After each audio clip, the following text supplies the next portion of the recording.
Hello students, इस lecture में हम लोग डिस्कस करेंगे इलेक्ट्रिक फ्लास्क।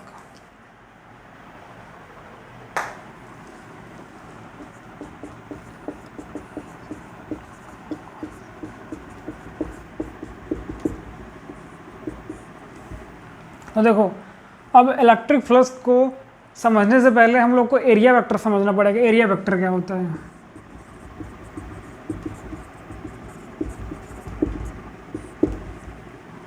तो देखो, एरिया वेक्टर ना आपकी कोई नई क्वांटिटी नहीं है। एरिया आपकी क्या होती है? Area is a vector quantity. अभी तक हम लोगों को क्या लग रहा था कि एरिया स्केलर थी, पर एरिया क्या होती है आपकी? Area is a vector quantity. ठीक है, एरिया आपकी क्या होती है? वेक्टर। एक एरिया आपकी एक वेक्टर क्वांटिटी होती है। देखो समझो, अब ये क्या है आपका? देखो मैंने क्या बनाया, एक स्क्वायर बनाया और स्क्वायर का नामकरण कर दिया ABCD, और इसकी साइड मान लो है आपकी AA। अब अगर मैं किसी 10th क्लास के स्टूडेंट से पूछूं कि इसका एरिया बताओ, इस स्क्वायर का एरिया बताओ, तो वो क्या बोलेगा? सर आपको एरिया निकालना है तो क्या करो, A इंटू A कर दो, दैट इज A स्क्वायर। ठीक है, पर अगर मैं वेक्टर चैप्टर जो 11th में है पूरा पढ़ा दूँ आपको, और फिर उसके बाद मैं ये भी बता दूं कि एरिया आपकी क्या होती है? वेक्टर क्वांटिटी होती है, और उसके बाद मैं पूछूं कि आप इसका इस स्क्वायर का क्या बताओ, मेरे को एरिया बताओ, तब आप बोलोगे सर अब आप इसका एरिया निकालोगे। अगर देखो इससे तो मेरे को क्या मिल रहा है? सिर्फ मैग्नीट्यूड मिल रहा है, डायरेक्शन तो नहीं मिल रहा है। तो अब मेरे को इसका एरिया निकालना है, तो मैं क्या करूँगा? AB vector cross BC vector करूँगा। ठीक है, तो जब मैं इनका क्रॉस प्रोडक्ट करूंगा तो मेरे को क्या मिलेगा? Mod A। देखो क्या मिलेगा? Mod AB mod BC sine theta. अब यहाँ पे साइन थीटा क्या है? 90 डिग्री, और AB और BC की वैल्यू क्या है? A। तो यहाँ से मेरे को क्या मिलेगा? A साइन 90 क्या होता है आपका? 1 K का कैप, या फिर A स्क्वायर माइनस K का कैप। ठीक है, तो अब ये K का कैप माइनस K का कैप कैसे आ गया? तो देखो 11th क्लास की 11th क्लास में पहुंचते हैं और एक चीज़ समझते हैं, मतलब ये क्रॉस क्या होता है आपको थोड़ा सा याद दिला देता हूँ। देखो जब मैं A vector cross B vector करता हूँ, तो अगर मान लो इसका जो रिजल्टेंट मेरे को R वेक्टर मिलता है, ठीक है, तो जो इसका आंसर आता है R वेक्टर क्रॉस करने पे जो रिजल्टेंट आता है, तो वो आपका क्या होता है? A वेक्टर के भी परपेंडिकुलर होता है, और जो R वेक्टर आता है आपका वो क्या होता है? B वेक्टर के भी परपेंडिकुलर होता है। ठीक है, ये बात हम लोग को क्लास 11th में पता है। तो यहाँ से मेरे को क्या मिल गया? अगर मैं एरिया निकाला तो मेरे को यहाँ से क्या आया? A स्क्वायर K का कैप, या A स्क्वायर आपका क्या आया? A स्क्वायर K का कैप, या A स्क्वायर माइनस K का कैप। देखो जैसे ये मान लो A है, ठीक है, ये आपका B है, तो मैं A क्रॉस B करता हूँ, तो जो आपका रिजल्टेंट आता है वो क्या आता है? ये आता है, वो इसके भी परपेंडिकुलर होता है और इसके भी परपेंडिकुलर होता है। तो देखो अब आप एक और एग्जाम्पल से समझो। देखो अब मैंने क्या किया, यहाँ पे एक रेक्टेंगल बना लिया। ठीक है, ये क्या है? L और B, इसकी लेंथ L है और इसकी ब्रेड्थ B है, और ये क्या है आपका X Y और ये Z। अब अगर मैं पूछूंगा कि आप इस रेक्टेंगल का एरिया बताओ, एरिया वेक्टर बताओ, तो आप क्या करोगे? बोलोगे sir L vector cross B vector कर लो, तो इससे मेरे को क्या मिलेगा? LB sine 90 degree. अब देखो इसका जब वेक्टर होगा तो वो क्या होगा? इसके परपेंडिकुलर होगा, मतलब ऐसा होगा या ऐसा होगा। मतलब अगर यहाँ पे होगा तो I का कैप होगा, और अगर ये वाला मैं लूँगा तो क्या होगा? माइनस I का कैप। समझ में आ रहा है इतना बात? तो यहाँ पे एरिया क्या आ जाएगा आपका? LB I का कैप, या फिर LB माइनस I का कैप। देखो एक और एग्जांपल देख लेते हैं। ये X, ये Y, और ये क्या होगा आपका? Z। यहाँ पे मैं क्या कर रहा हूँ? एक सर्कल बना दे रहा हूँ, और उसका रेडियस क्या है आपका? R। अब अगर पूछूंगा मैं इस केस में, आप क्या बताओ? एरिया वेक्टर बताओ, तो आप क्या करोगे? देखो इसका मैग्नीट्यूड तो मेरे को पता है, इसका एरिया, सर्कल का एरिया क्या होता है? पाई R स्क्वायर। पर अगर इसका वेक्टर करना है तो मैं क्या करूँगा? यहाँ से परपेंडिकुलर डाल दूंगा। ठीक है, ये अगर आप पॉजिटिव लोगे तो ये क्या आएगा आपका? J का कैप। अगर ये वाला एरिया वेक्टर लोगे तो क्या आएगा? माइनस J का कैप। तो ये क्या हो जाएगा आपका? जे का कैप या फिर पाई आर स्क्वायर माइनस जे का कैप, ठीक है। तो देखो इन सब केस में मेरे को क्या पता चल रहा है, जो आपका एरिया वेक्टर होता है वो क्या होता है, area vector is always perpendicular to the surface, ठीक है। यहाँ पे आप नोट डाउन करके लिख लो, इसको थोड़ा सा मिटा रहा हूं मैं। एरिया वेक्टर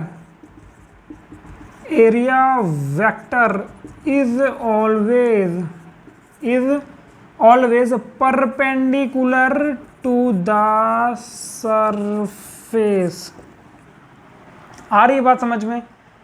देखो अब इसको क्या करते हैं, प्रैक्टिकल एग्जांपल से समझते हैं।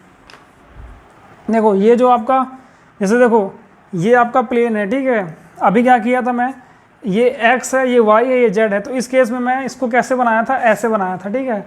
अब ये आपका क्या है, सरफेस है। अब मेरे को कोई बोल रहा है इस पर आप क्या बनाओ, एरिया वेक्टर बनाओ। तो आप क्या करोगे, आपको पता है एरिया वेक्टर क्या होता है, area vector is always perpendicular to the surface. तो इस सरफेस पे आप क्या करोगे, एक ऐसा परपेंडिकुलर वेक्टर बना दोगे। अगर आपसे कोई बोले कि एरिया वेक्टर बनाओ तो क्या करोगे, आप इसको परपेंडिकुलर ऐसा बना दोगे, ठीक है। अब देखो इस केस में क्या हुआ था, ये कुछ सीट ऐसे रखी है। अब मेरे से क्या बोल रहा है, इस पे आप क्या बनाओ, एरिया वेक्टर बनाओ। तो मेरे को पता है एरिया वेक्टर क्या होता है, area vector is always perpendicular to the surface. तो मैं क्या करूंगा, इसको ऐसे बना दूंगा, ठीक है। तो देखो ये आपका क्या है, इस केस में क्या है, ये आपका क्या है प्लस आई का कैप, और ये आपका क्या है माइनस आई का कैप, ठीक है। और इस केस में क्या है, देखो ये आपका कैसे रखा है, ऐसे रखा है। ये कौन से प्लेन में है पहले बताओ। देखो ये तो बाहर आ रहा है, मतलब ये जेड प्लेन में है, ठीक है। और ये थोड़ा सा कैसे एक्स में है, तो मतलब ये किस में है, एक्स जेड प्लेन में है। अब मेरे को कोई बोल रहा है कि इस पर आप क्या बनाओ, एरिया वेक्टर बना के दिखाओ। तो मैं क्या करूँगा, इस पर कुछ नहीं करूँगा, एक परपेंडिकुलर ड्रॉ कर दूंगा। तो ये आपका क्या है, एरिया वेक्टर बन जाएगा, ठीक है। इस केस में ये क्या है, आपका एरिया वेक्टर है, ठीक दिख रहा है। ये क्या है आपका जे का कैप, और ये क्या है आपका माइनस जे का कैप। तो मेरे को अभी तक से क्या पता चला, मेरे को इससे ये पता चला कि जो एरिया वेक्टर होता है is always perpendicular to the surface होता है, ठीक है। इसको आप नोट डाउन कर लो, फिर अपन चलते हैं दूसरे टॉपिक पे। लिख लिया?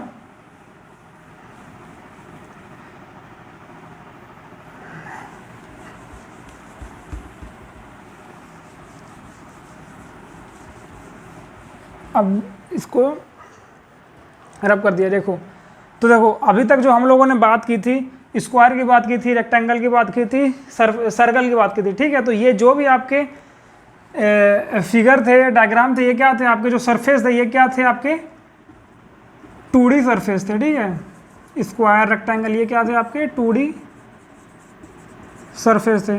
और 2D सरफेस को हम क्या बोलते हैं, ओपन सरफेस, ठीक है। देखो अभी तक हम लोगों ने किसकी बात की थी, 2D सरफेस की बात की थी। 2D सरफेस को हम ओपन सरफेस ही बोलते हैं। और ये क्या होते हैं, इस पे क्या होता है, अपन ओपन सरफेस में क्या करते हैं, बोथ नॉर्मल इज एलॉयड। देखो अभी तक जैसे ये था, ठीक है। इस पे एरिया वेक्टर बनाना है तो हम लोग क्या करते थे, ऐसे करके एरिया वेक्टर इसके परपेंडिकुलर बना देते थे। तो ये वाला भी अपन ले सकते थे और ये वाला भी ले सकते थे। तो यहाँ पे क्या होता है, बोथ नॉर्मल इज एलॉयड। मतलब आप क्या ले सकते हो, आउटवर्ड और इनवर्ड। यहाँ पे क्या है, आउटवर्ड और इनवर्ड दोनों नॉर्मल आपके क्या है, एलॉयड हैं, ठीक है। पर अगर आप 3D सरफेस की बात करते हो, पर अगर आप जब 3D सरफेस की बात करोगे तो देखो 3D सरफेस आपका क्या होता है, जैसे ये ओपन सरफेस होता है ना, तो 3D सरफेस को हम क्या बोलते हैं, क्लोज्ड सरफेस बोलते हैं, ठीक है। और 3D सरफेस में क्या करता है, हम only outward normal is alloyed. क्या मतलब इसका, यहाँ पे क्या होता है, only outward normal is alloyed, ठीक है। इनवर्ड एलॉयड नहीं है। मतलब देखो आपको 3D सरफेस दिखा देता हूँ। 3D सरफेस क्या होता है, देखो जैसे देखो ये क्या है आपका 3D सरफेस है, ठीक है। ये क्या है, पैक है, क्लोज्ड है। 3D सरफेस क्या है आपका, क्लोज्ड है। और अगर मेरे से कोई बोले कि इस पे आप क्या करो, एरिया वेक्टर बनाओ, तो मैं क्या करूँगा, देखो इस पर अगर कोई बोले एरिया वेक्टर बनाओ तो मैं परपेंडिकुलर ऐसे बना दूंगा, ठीक है। इस पर क्या है, इसको अंदर ही कर दूंगा, मतलब इसको अंदर नहीं चीर दूंगा, समझ रहे हो। जैसे देखो इसकी कितनी है, 6 सरफेस है, मेरे को कोई बोल रहा है सारे सरफेस पे क्या बनाओ, एरिया वेक्टर बनाओ, तो ये इसका सरफेस ऐसा हो जाएगा, देखो ऐसा रखा है तो एरिया वेक्टर ऐसा हो जाएगा, इसका एरिया वेक्टर ऐसा हो जाएगा, इसका एरिया वेक्टर ऐसा हो जाएगा, इसका ऐसा हो जाएगा, और इसका कैसा हो जाएगा, ऐसा हो जाएगा, ठीक है। देखो 3D सरफेस की बात कर लेते हैं। ये आपका x, ये y, ये आपका क्या है z, ये ऐसा और ये ऐसा और ये, ठीक है। अब इस सरफेस में मेरे को क्या बोल रहा है, एरिया वेक्टर बनाओ, तो ये क्या हो जाएगा, ये ऐसा, इसमें हो जाएगा ये ऐसा, इसमें ये हो जाएगा ऐसा, इसमें ये हो जाएगा ऐसा, इसमें ये हो जाएगा बाहर, और इसके पीछे क्या हो जाएगा, अंदर हो जाएगा, ठीक है। एक और 3D सरफेस दिखाता हूँ, सिलेंडर। इस पे कोई बोले एरिया वेक्टर बनाओ, तो कैसे बनाओगे, इस सरफेस पे ऐसे बना दो, इस सरफेस पे ऐसे बना दो, इस सरफेस पे ऐसे बना दो, इस सरफेस पे ऐसे बना दो। और देखो जैसे, और इस पर क्या नहीं था, मतलब जैसे मान लो ये स्फीयर है, ठीक है, ये तीसरा केस है, ये मान लो स्फीयर है, इस पर कोई बोले कि एरिया वेक्टर बनाओ, तो आप कैसे बनाओगे, ऐसे बनाओगे। अगर ऐसे मान लो बना दिया ऐसे यहाँ भी, तो ये क्या हो जाएगा आपका, रॉन्ग हो जाएगा, ठीक है। आपको कैसा बनाना है, स्फीयर है, 3D सरफेस है, कोई बोल रहा है कि एरिया वेक्टर बनाओ, तो आप कैसे बनाओगे, ऐसे बनाओगे, ये ऐसे बनाओगे। और अगर मान लो जब आप इस पर परपेंडिकुलर डालते हो ना, तो अगर मान लो इसको एक्सटेंड करोगे, तो ये क्या होगा आपका, हमेशा सेंटर से पास होगा। ये बात मतलब आपको पता होगी, ज्योमेट्री में, मैथ्स में पढ़ा होगा। तो ये आपका आ गया, देखो एरिया वेक्टर समझ लिया। अब अपन अपने टॉपिक पे आते हैं, इलेक्ट्रिक फ्लक्स।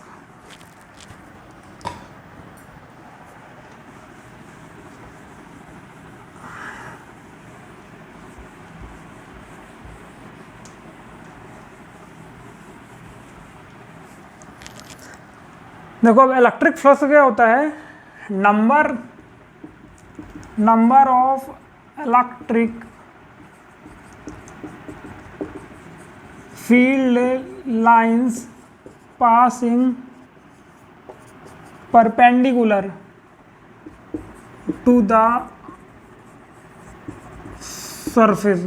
अब ये अंग्रेजी में क्या लिखा है, ये इसका मतलब ये है कि देखो आपका कोई सरफेस है, ठीक है, उस सरफेस से जो इलेक्ट्रिक फील्ड लाइंस पास हो रही हैं, अगर वो इलेक्ट्रिक फील्ड लाइन परपेंडिकुलर पास होंगे उस सरफेस से, तो हमारा क्या होगा, इलेक्ट्रिक फ्लक्स का बनेगा, ठीक है। देखो जैसे ये आपका सरफेस है, ठीक है, ये आपका क्या है, सरफेस, ये आपका सरफेस है। अब इलेक्ट्रिक फील्ड लाइंस तो पता है, डिटेल में बताया था, इस सरफेस से अगर इलेक्ट्रिक फील्ड लाइन पास हो रही हैं, और वो कैसे पास हो रही हैं, आपस में क्या है, परपेंडिकुलर है। अगर सरफेस के परपेंडिकुलर से पास होती हैं, तो आपका क्या होता है, फ्लक्स का जनरेट होता है, और उसको डिनोट किससे करते हैं, हम इससे डिनोट करते हैं, ठीक है। तब आपका क्या होता है, फ्लक्स का जनरेट होता है, फ्लक्स का बनता है, अगर इलेक्ट्रिक फील्ड लाइन किसी भी सरफेस के परपेंडिकुलर से पास हो रही हैं। तो देखो ये आपका सरफेस है, ठीक है, यहाँ पे क्या हो रही है, आपकी इलेक्ट्रिक फील्ड लाइन पास हो रही हैं, तो यहाँ पे क्या बनेगा, कुछ फ्लक्स का बनेगा। और यहाँ पे 3 लाइन पास हो रही हैं, तो यहाँ पे क्या बनेगा, 3 फ्लक्स बनेगा। मान लो यही आपका सरफेस है, यहाँ से 4 इलेक्ट्रिक फील्ड लाइन पास हो रही हैं, तो यहाँ पे फ्लक्स का आपका क्या बनेगा, 4 बनेगा। तो मेरे को ये समझ में आ रहा है इससे कि देखो अगर मान लो मैं और इलेक्ट्रिक फील्ड लाइंस बना दूँ, तो फ्लक्स आपका क्या हो जाएगा, और हो जाएगा, बढ़ जाएगा, इंक्रीज हो जाएगा। तो मेरे को क्या समझ में आ रहा है, फ्लक्स की वैल्यू किस पे डिपेंड कर रही है, आपकी इलेक्ट्रिक फील्ड लाइंस पे डिपेंड कर रही है, ठीक है। अब अगर मान लो किसी एरिया पे, किसी रीजन पे बहुत सारी इलेक्ट्रिक फील्ड लाइंस हैं, ये देखो यहाँ पे आपकी क्या है, बहुत सारी इलेक्ट्रिक फील्ड लाइंस है, ठीक है। अब अगर यहाँ पे मैं एक सरफेस बना दूँ, एक ये वाला सरफेस बना दूँ और एक ये वाला सरफेस बना दूँ, तो अब इस पे जो अगर कुछ फ्लक्स का जनरेट होगा, इस पर भी कुछ फ्लक्स बनेगा, ठीक है। मान लो इस पे बना 5-3, इस पे बना 5-4। तो अब मेरे को ये समझ में आ रहा है कि देखो इसका सरफेस क्या है, आपका ज़्यादा है, बड़ा है, और इसका सरफेस क्या है, कम है, तो यहाँ से ज़्यादा फील्ड लाइन पास हो रही हैं, तो जो फ्लक्स का 4 बनेगा, जो फ्लक्स यहाँ पे 4 बनेगा, वो क्या होगा, फ्लक्स के 3 से तो बड़ा ही होगा, क्योंकि यहाँ पे क्या है, देखो इलेक्ट्रिक फील्ड लाइंस जब मैं पढ़ाया था तब चीख चीख के चिल्लाया था कि जो डेंसिटी जब ज़्यादा होती है तो ई की वैल्यू क्या होती है, ज़्यादा होती है, ठीक है। तो यहाँ पे जब एरिया ज़्यादा होगा तो फ्लक्स भी ज़्यादा होगा। तो मेरे को ये भी पता चल रहा है कि जो फ्लक्स है वो किस पे डिपेंड कर रहा है, इलेक्ट्रिक फील्ड लाइंस पे तो डिपेंड कर ही रहा है, साथ में एरिया पे भी डिपेंड कर रहा है, ठीक है। तो देखो ये आपका केस हो गया पहला। दूसरा, अब एक और केस लेके देखते हैं।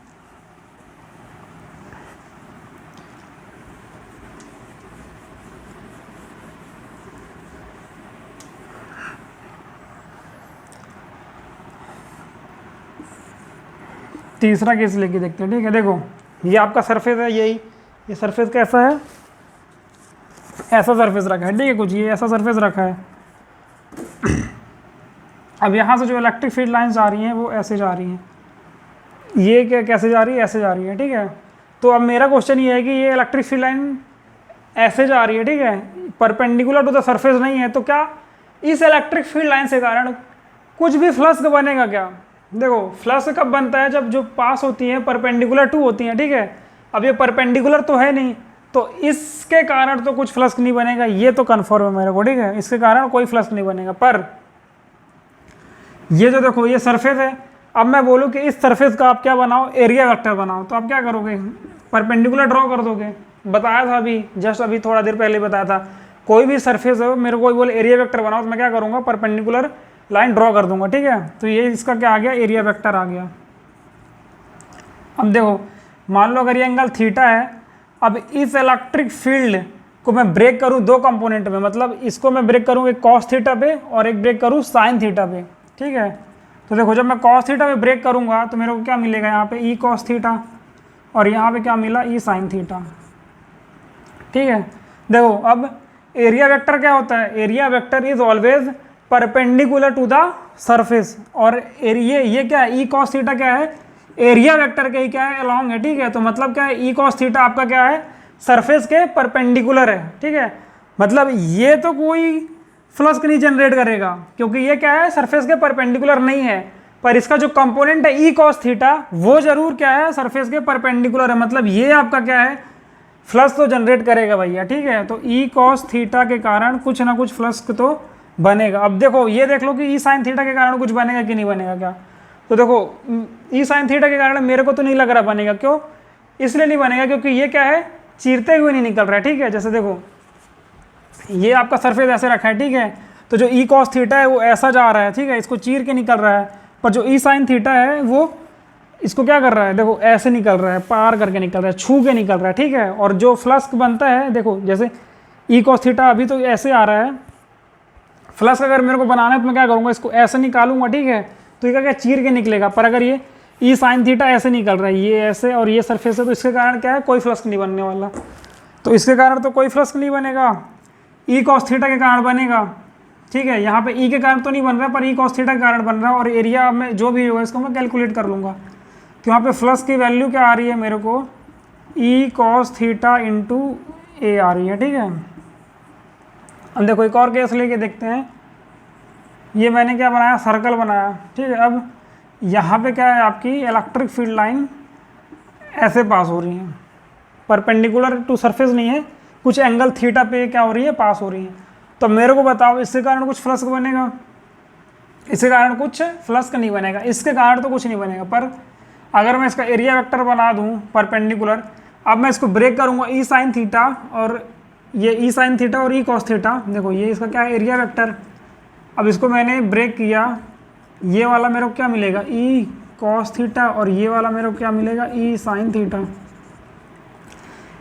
Due to E cos theta is perpendicular to the surface, so इसके कारण क्या बनेगा, फ्लक्स बनेगा, ई कॉस थीटा के कारण फ्लक्स बनेगा, इसके कारण कुछ फ्लक्स नहीं बनेगा। और ये एरिया इसका जो भी होगा पाई आर स्क्वायर वो मैं कैलकुलेट कर लूँगा, ठीक है। तो देखो फ्लक्स का आपका ई पे डिपेंड कर रहा था, ए पे डिपेंड कर रहा था, पर यहाँ पे आपका क्या है, कॉस थीटा के ऊपर भी डिपेंड कर रहा है, मतलब क्या है, थीटा के ऊपर भी डिपेंड कर रहा है। तो देखो ये भी वेक्टर होता है, आपका एरिया भी वेक्टर क्वांटिटी होता है, तो मैं इसको ऐसा लिख सकता हूँ, E vector dot A vector, क्योंकि ई वेक्टर जो ए वेक्टर में करूँगा तो मेरे को क्या मिलेगा, ई ए कॉस थीटा ही मिलेगा। तो मैं इसको फ्लक्स को क्या लिख सकता हूँ, E vector dot A vector, और ये आपका क्या होता है, फॉर्मूला देखो अब जब आप एसटीपी सॉल्व करोगे, एनसीईआरटी सॉल्व करोगे या कोई भी बुक सॉल्व करोगे ना, आपसे पूछेगा कैलकुलेट फ्लक्स, तो आप क्या कर दोगे, E vector dot A vector कर दोगे, ठीक है। तो आपका क्या आ जाएगा, फ्लक्स का आ जाएगा।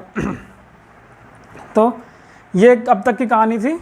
अब देखो, अब 2-3 क्वेश्चन सॉल्व करते हैं, फिर आगे बढ़ाते हैं ये लेक्चर को। ये सब नोट डाउन कर लिया करो, और फिर बाकी तो फिर आपके पास नोट्स वगैरह बुक्स तो होंगी, बाकी अगर खुद से नोट डाउन करोगे तो पहला क्वेश्चन,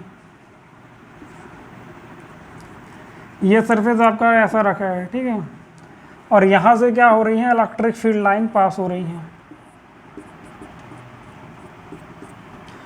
अब मेरे को बताओ फ्लक्स कितना होगा। ये देखो फ्लक्स का भी क्या बताया था, फ्लक्स क्या होता है, E vector dot A vector, ये अभी बताया था जस्ट। तो यहाँ पे आप क्या कर लो, ई ए कॉस थीटा, ठीक है। अब मेरे को क्या करना है, देखो मेरे को ई वेक्टर तो पता है ऐसा है, अब मेरे को ए वेक्टर फाइंड कर लो। ए वेक्टर कैसे करूँगा, इस पर क्या करो, परपेंडिकुलर डाल दो। तो देखो इसका एरिया जो ए वेक्टर है वो भी ऐसा है, और जो इसका ई वेक्टर है वो भी ऐसा है। तो यहाँ पे थीटा की वैल्यू क्या आएगी आपकी, 0 डिग्री। तो यहाँ फ्लक्स के मेरे को क्या मिल जाएगा, ई ए कॉस 0 डिग्री, तो फ्लक्स का क्या आ जाएगा, ई ए, ठीक है। अच्छा, किसी को ये तो डाउट नहीं है कि सर एरिया वेक्टर एक ये होता है और एरिया वेक्टर तो ये भी होता है। तो देखो जिस, इसको नोट डाउन करके लिख लो, जिस डायरेक्शन में इलेक्ट्रिक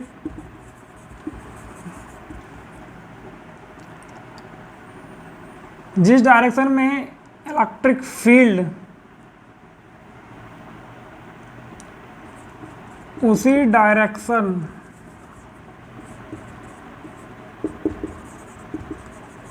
डायरेक्शन की एरिया वेक्टर को पॉजिटिव मान लो, ठीक है। क्या लिखा है, ये लिखा है, मतलब देखो जैसे आपके इलेक्ट्रिक फील्ड की डायरेक्शन ही है, ठीक है, और एरिया, इसको मैं इंग्लिश में लिख दूंगा, हिंदी में रहने तो, देखो जैसे इलेक्ट्रिक फील्ड की डायरेक्शन ही है, ठीक है, और एरिया वेक्टर की डायरेक्शन ये भी है और ये भी है। तो इलेक्ट्रिक फील्ड की ही डायरेक्शन को आप एरिया वेक्टर के डायरेक्शन को क्या कर सकते हो, पॉजिटिव ले सकते हो। ये आपकी सहूलियत के ऊपर है, ठीक है। अगर ये मान लो ऐसी है तो आप इस डायरेक्शन को क्या कर लो, पॉजिटिव मान लो, और फिर आपका क्या है, फ्लक्स कैलकुलेट कर लो। देखो अब इस केस में क्या करना है, इस केस में देखो, इस केस में आपका सरफेस ऐसे रखा है, मतलब ये जो कार्डबोर्ड है ये आपका ऐसे रखा है। अब इस सरफेस में इलेक्ट्रिक फील्ड है, कैसी है, ऐसी है, इस डायरेक्शन में इलेक्ट्रिक फील्ड इस डायरेक्शन में। तो क्या करो, कैलकुलेट फ्लक्स का।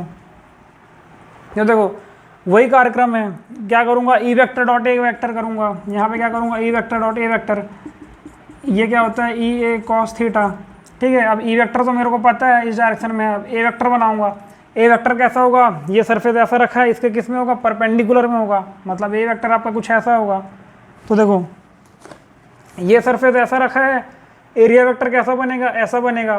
तो ई वेक्टर ये है, एरिया वेक्टर ये है, तो यहाँ पे जो थीटा एंगल बनेगा, ये देखो ये जो थीटा एंगल बन रहा है ये क्या है आपका 90 डिग्री है, ठीक है। तो यहाँ पे क्या आ जाएगा, ई ए कॉस 90 डिग्री, तो यहाँ पे फ्लक्स की वैल्यू क्या आ जाएगी आपकी 0, ठीक है। ये क्वेश्चन नोट डाउन कर लो। अब तीसरा एक इम्पॉर्टेंट क्वेश्चन बता रहा हूँ। देखो ये आपका क्या है, सर्कल है, यहाँ से इलेक्ट्रिक फील्ड जा रही है ऐसे, और ये एंगल आपका क्या है, थीटा है। मेरे को क्या बताना है, कैलकुलेट फ्लक्स। तो देखो फ्लक्स क्या होता है आपका, E vector dot A vector, तो ये क्या हो जाएगा आपका, ई ए कॉस थीटा, यहाँ पे थीटा कितना है, 30 डिग्री, तो ये कितना हो जाएगा, √3 ई ए, जो कि आपका क्या है, गलत, ठीक है। गलत इसलिए है क्योंकि देखो सही तो किया, E vector dot A vector, ये कॉस थीटा की वैल्यू रख दी। देखो रॉन्ग इसलिए क्योंकि देखो मैं जब भी E vector dot A vector करता हूँ तो उसके बाद क्या करता हूँ, ए वेक्टर बनाता हूँ, ठीक है। तो आप क्या करोगे, इसमें ए वेक्टर बनाओगे, ये बना लिया ए वेक्टर ही, और यहाँ पे बना लिया ए वेक्टर। अब इस डायरेक्शन में इलेक्ट्रिक फील्ड है, ये ए वेक्टर है, तो जो थीटा होता है ना, थीटा कौन सा होता है, theta is the angle between E vector and A vector. इसीलिए इसको मैं पहले नहीं बताया था, ठीक है, अभी ज़्यादा क्लियर हो रहा होगा। तो ये ना आप अपने कॉपी में ऐसा लिख के इसको काट देना ताकि आपको याद रहे कि जो थीटा होता है वो क्या होता है, एंगल किस किस का रहता है, ई वेक्टर का, जो ये ई वेक्टर है और ये जो ए वेक्टर है। अगर फ्लक्स निकालना है तो मेरे को ये वाला थीटा लेना है, ठीक है, इसको थीटा बोलते हैं। तो ये कितना हो जाएगा 90 - 30 दैट इज 60। तो अब क्या आ जाएगा आपका ई ए कॉस 60 डिग्री। तो यहाँ पे क्या आ जाएगा 1/2 ई ए। फ्लक्स की वैल्यू ये क्या आ जाएगी, फ्लक्स की वैल्यू क्या आ जाएगी 1/2 ई ए, ठीक है। तो देखो अभी ये सब कहानी किस में खेल रहे थे हम, इलेक्ट्रिक फ्लक्स निकाल रहे थे, किस पे निकाल रहे थे, 2D पे निकाल रहे थे, ठीक है। अब अपन थोड़ी सी कहानी 3D पे खेल लेते हैं।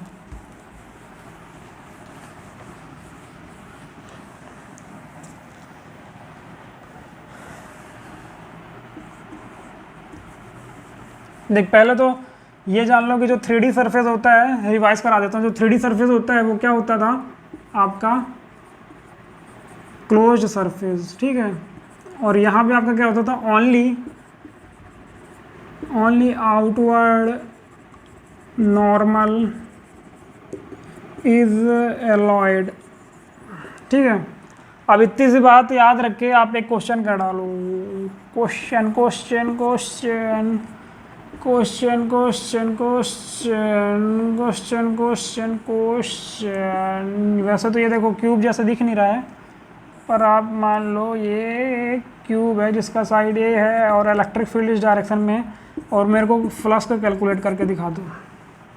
देखो अभी तक की 2D कहानी थी, ठीक है, एक सरफेस होता था, अपन चेक कर लेते थे कि उस सरफेस पे जो परपेंडिकुलर डाल रहे हैं, ठीक है, तो अपन क्या था E vector dot A vector करके फ्लक्स कैलकुलेट कर ले रहे थे। अब ये तो 3D सरफेस है, तो इस पर क्या करेंगे, देखो इस पर टोटल क्यूब है, तो इस पर टोटल कितनी फेसेस होती हैं, 6, 1 2 3 4, और एक बाहर वाली 5, और एक इसके अंदर होगी 6, ठीक है। तो जो टोटल फ्लक्स का आएगा किसके कारण आएगा, 1 के कारण, 2 के कारण, 3 के कारण, 4 के कारण, 5 के कारण, और एक क्या हो जाएगा 6 के कारण, इन सब के कारण आएगा, ठीक है। तो देखो अब समझना, जैसे देखो ये आपका क्या है, वैसे तो ये क्यूबॉइड है पर क्यूब समझ लो, देखो ये क्यूब है आपका, ठीक है, ये क्या है आपका ऐसे रखा है। तो देखना ये जो 2 4 और ये जो बाहर वाली है 5, 2 4 5 और 6 के कारण जो आपका फ्लक्स का आएगा वो आपका क्या आएगा 0 आएगा। क्यों, क्योंकि ये क्या होता है, फ्लक्स का क्या होता है E vector dot A vector, ठीक है। तो ये क्या हो जाएगा ई ए कॉस थीटा, और यहाँ पे जो थीटा है ना वो क्या है 90 डिग्री है। वो कैसे, देखो जो 2 वाला सरफेस है इलेक्ट्रिक फील्ड की डायरेक्शन ऐसे है, ये आपकी इलेक्ट्रिक फील्ड की डायरेक्शन, और एरिया वेक्टर क्या होता है आउटवर्ड नॉर्मल इज एलॉयड। तो एरिया वेक्टर का कैसा होगा, तो ये एंगल क्या हो गया थीटा हो गया, ठीक है। तो cos 90 क्या हो जाएगा 0, तो 2 वाला तो क्या हो गया 0 हो गया। उसी तरह से जब 4 वाला होगा तो ई वेक्टर ऐसा है, एरिया वेक्टर इसके आउटवर्ड नॉर्मल, ये भी 90 डिग्री, तो ये भी नहीं पड़ गया। 5th वाला देखो, 5th वाला कैसा बाहर है, ठीक है, 5th वाले की सरफेस ये है, मान लो ये देखो ये है आपका 5th वाला, ठीक है। अब इस पर इलेक्ट्रिक फील्ड की डायरेक्शन कैसी है, ऐसी है, और ये कैसा है ऐसा है, तो ये क्या है आपका 90 डिग्री, तो 5th वाला नहीं पड़ गया। उसी तरह से 6th वाला क्या है, इसके पीछे ये वाला, इस पर भी सेम केस, तो क्या है 6th वाला भी नहीं पड़ गया। तो इन सब के कारण फ्लक्स का क्या आ रहा है 0 आ रहा है। अब देखो 3 के कारण बनेगा, 4 और 1 के कारण बनेगा। देखो यहाँ पे इलेक्ट्रिक फील्ड की डायरेक्शन है ये, और एरिया वेक्टर की भी डायरेक्शन है ये, तो यहाँ पे थीटा आपका क्या हो जाएगा 0 डिग्री। तो फ्लक्स का क्या होगा, देखो ई ए कॉस 0 डिग्री, तो फ्लक्स का क्या हो जाएगा आपका ई ए, ठीक है। और जो 1 के कारण बनेगा, देखो इसका एरिया वेक्टर कैसा है ऐसा, और इलेक्ट्रिक फील्ड ऐसी है, तो थीटा कितना है 180 डिग्री, तो फ्लक्स का क्या बनेगा वो कॉस 180 डिग्री माइनस ई है। तो इसके कारण बन रहा है माइनस ई है, इसके कारण प्लस बन रहा है प्लस ई है। तो जब मैं ओवरऑल ऐड करूंगा मैग्नीट्यूड इज सेम, तो ये क्या हो जाएगा टोटल फ्लक्स क्या बनेगा 0, ठीक है। आ रहा है समझ में, ओवरऑल क्या आएगा आपका 0। एक क्वेश्चन और कर लेते हैं। ये लास्ट क्वेश्चन है, इसको करके अपन क्या करते हैं, लेक्चर को एंड करते हैं, ठीक है। Cylinder cylinder cylinder, question question question, देखो सिलेंडर दिखा देता हूँ कैसे दिखता है। देखो ये ऐसा रखा है, ठीक है। अब मेरे से क्या पूछ रहा है, वही इलेक्ट्रिक फील्ड इस डायरेक्शन में है, और मेरे से क्या बोल रहा है, कैलकुलेट फ्लक्स। तो मैं क्या करूँगा, सबसे पहले फ्लक्स क्या होता है लिख लूँगा। क्या होता है, E vector dot A vector. E vector मेरे को क्या है, गिवन है। ए वेक्टर में क्या करूँगा, फाइंड करूँगा। अब क्या करूँगा, देखो ये 1 सरफेस, ये 2 सरफेस, ये 3 सरफेस, ये 4 सरफेस, इसका एरिया वेक्टर बनाऊँगा। वो कैसा आएगा, ऐसा, ठीक है। इसका एरिया वेक्टर बनाऊँगा, वो आएगा ऐसा। इसका एरिया वेक्टर बनाऊँगा, वो आएगा ऐसा। इसका एरिया वेक्टर बनाऊँगा, वो आएगा ऐसा। अब यहाँ पे फ्लक्स किसके कारण बन रहा है, 1 के कारण, 2 के कारण, 3 के कारण और 4 के कारण। अब ये एक बात देखना, इलेक्ट्रिक फील्ड की डायरेक्शन है ऐसी और इसकी डायरेक्शन है ऐसी, एंगल क्या है 90 डिग्री, कॉस 90 क्या हो जाएगा 0, मतलब इसके कारण कुछ नहीं बन रहा है, ठीक है। सिमिलरली ये ऐसा है और ये ऐसा है 90 डिग्री, इसके कारण भी कुछ नहीं बनेगा। तो इसके कारण 0, इसके कारण 0, बचा 1 और 2। इसके कारण क्या बनेगा, ई ए कॉस 180 डिग्री। तो यहाँ पे क्या आएगा, माइनस ई ए, और यहाँ पे एरिया वेक्टर ऐसा, इलेक्ट्रिक फील्ड ऐसी, तो ये क्या आएगा, ई ए कॉस 0 डिग्री। तो ये क्या आएगा, ई ए मैग्नीट्यूड, और ये क्या आएगा, माइनस ई ए। तो ओवरऑल क्या आ जाएगा, 0, क्योंकि मैग्नीट्यूड क्या है, सेम। तो ये था आपका इलेक्ट्रिक फ्लक्स का। अभी इस लेक्चर को करते हैं यही एंड, और इसके नेक्स्ट चैप्टर में हम लोग पढ़ेंगे गॉस लॉ, ठीक है।